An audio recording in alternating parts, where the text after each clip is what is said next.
भाजपा ने जो नीतीश कुमार को कब्जा कर लिया, इससे मुक्त करना है। पूरा विपक्ष जनता के हक की लड़ाई सड़क से लेकर संसद तक लड़ रहा है और लड़ेगा, और ज्यादा तीव्रता से लड़ेगा। तेजस्वी यादव जन आशीर्वाद यात्रा पर निकल रहे हैं। लाखों की भीड़ उमड़ेगी, जो आप लोग के सामने होगा। जो भारतीय जनता पार्टी जैसी पार्टी कर रही है, यह नहीं होना चाहिए। पारदर्शिता होनी चाहिए।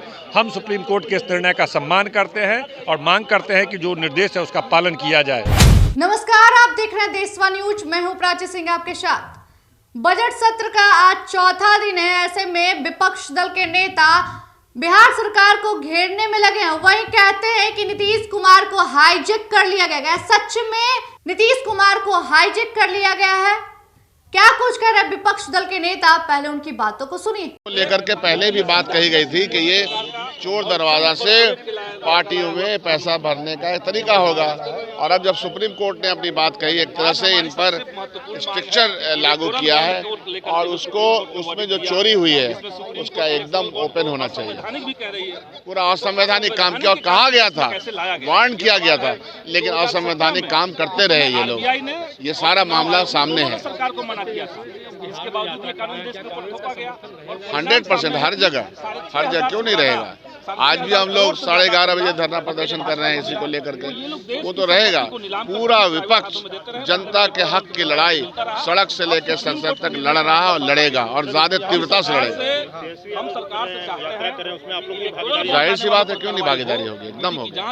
और कहां कहां आपकी साजिश हुई देश को बेचने की, इसको उजागर करना होगा, और उसी को लेकर के आज हम लोग यहाँ प्रदर्शन कर रहे हैं। हम लोग आप लोग के माध्यम से पूरे देश का ध्यान आकर्षित करना चाहते हैं कि इलेक्ट्रल बॉन्ड के जरिए कितने रुपये जमा हुए, जो हजारों करोड़ की रिपोर्टिंग।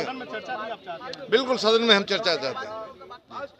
बिहार में भयावह गरीबी, बेरोजगारी तो है ही, शिक्षा का स्तर तो बर्बाद हो ही गया है, और भाजपा ने जो नीतीश कुमार को कब्जा कर लिया, इससे मुक्त करना है। साथ साथ इलेक्ट्रॉनिक बॉन्ड के सहारे भाजपा ने जो हजारों करोड़ रुपया वसूल किया है, किन किन कॉर्पोरेट घरानों से, उसका हिसाब देश को देना होगा। भाजपा ने इलेक्ट्रल बॉन्ड को आरटीआई के अधिकार से अलग कर दिया है। देश की जनता को जानने की जरूरत है। देखिए, भारतीय जनता पार्टी बड़े बड़े उद्योगपतियों से पीछे दरवाजे से बहुत पैसा लेकर के, जो देखने आज कहा जाता है कि दुनिया के सबसे धनी पार्टी बनी हुई है भारतीय जनता पार्टी, ये अवैध कमाई का पैसा और एक भ्रष्टाचार, एक तरह से ये भ्रष्टाचार ही है कि आप पैसा उद्योगपति को डरा के लेते हैं, कि धमका के लेते हैं, कि प्रलोभन दे के लेते हैं। उस एवज में क्या आप करते हैं, तो देश को जानने का यह हक है। इसीलिए सुप्रीम कोर्ट ने कहा है कि ये इस तरह का अवैध काम जो भारतीय जनता पार्टी जैसी पार्टी कर रही है, यह नहीं होना चाहिए। पारदर्शिता होनी चाहिए। हम सुप्रीम कोर्ट के इस निर्णय का सम्मान करते हैं और मांग करते हैं कि जो निर्देश है उसका पालन किया जाए।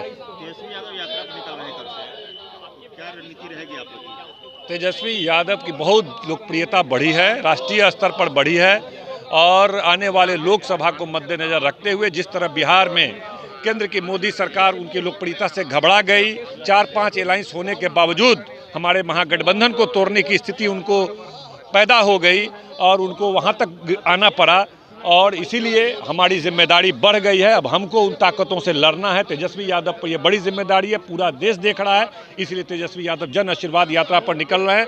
लाखों की भीड़ उमड़ेगी, जो आप लोग के सामने होगा। चल रहा है सत्र के बीच में नेता विरोधी दल है, वो बीच से निकल। मुख्य सचेतक की जिम्मेदारी मुझे है। मुझे निर्देश दिया गया है कि तमाम एमएलए आएँ और अपने दायित्व का निर्वहन करें, और वो सदन भी आते रहेंगे और उधर भी जाते रहेंगे, तो हम लोग अपने दायित्व का सदन में निर्वहन भी करेंगे। तो आपने साफ तौर पे सुना कि किस तरह से विपक्ष दल के नेता भाजपा पे ये आरोप लगा रहे हैं कि नीतीश कुमार को हाईजैक कर लिया गया है, और तमाम कुछ जो चीजें हो रही है सब कुछ भाजपा करवा रही है।